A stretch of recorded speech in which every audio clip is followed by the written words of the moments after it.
కన్నప్ప. ఈ పేరు వినగానే శివుడిపై తన భక్తిని, నిస్వార్థమైన ప్రేమని చాటేందుకు తన రెండు కళ్ళు అర్పించిన గొప్ప భక్తుడు గుర్తొస్తాడు. నిజానికి కన్నప్ప గురించి తెలియని వారుండరు. ఎందుకంటే ఆయన చరిత్రపై వచ్చిన సినిమాలు కూడా పెద్ద హిట్ అయ్యాయి. అయితే కన్నప్పలో అందరూ భక్తిరస కోణాన్ని మాత్రమే ఆవిష్కరించారు. మేము ఆయనలోని యాక్షన్ యాంగిల్ ని కూడా చూపించబోతున్నామంటూ మంచు విష్ణు కన్నప్ప సినిమా చేశారు.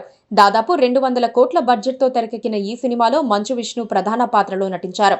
మోహన్ లాల్, ప్రభాస్, అక్షయ్ కుమార్, మోహన్ బాబు, బ్రహ్మానందం, శరత్ కుమార్, కాజల్ అగర్వాల్, ప్రీతి ముకుందన్ వంటి స్టార్ కాస్టింగ్ ఈ చిత్రంలో ఉంది. నిజానికి ఈ సినిమా మొదలైనప్పుడు ఎన్నో ట్రోల్స్ వచ్చాయి. సోషల్ మీడియాలో చాలా మంది ఈ చిత్రంపై నెగిటివిటీ క్రియేట్ చేశారు. కానీ ఈ సినిమా నుంచి వచ్చిన శివా శివా శంకర పాట వినగానే, చూడగానే ఆ ట్రోల్స్ అన్ని పటాపంచలైపోయాయి. ఎందుకంటే ఈ పాట అంతలా ఆడియన్స్ హృదయాలని తాకింది. ఆ తర్వాత వచ్చిన టీజర్, ట్రైలర్ కి కూడా సూపర్ రెస్పాన్స్ వచ్చింది.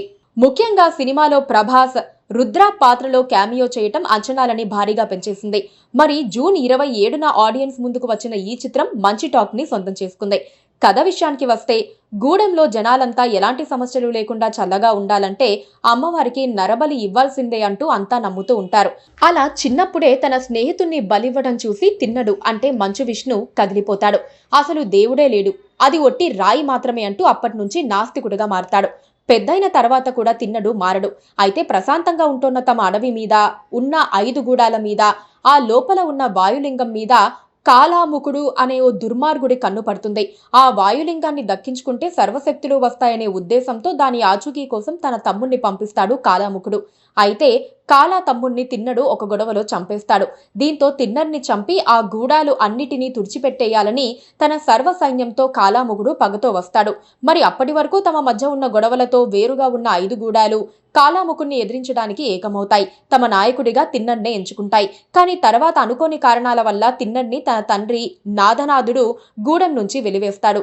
ఆ తర్వాత తిన్నడు మహాశివభక్తుడిగా ఎలా మారాడు అన్నదే మిగిలిన కథ. 3 గంటల 15 నిమిషాల సినిమాలో దాదాపు 2 గంటల 15 నిమిషాలు పూర్తయిన తర్వాత ప్రభాస్ ఎంట్రీ వచ్చింది. అప్పటి వరకు ఉన్న సినిమా రేంజ్ ని రుద్ర పైకి లేపాడు. క్లైమాక్స్ మరోసారి ఊపునిచ్చింది.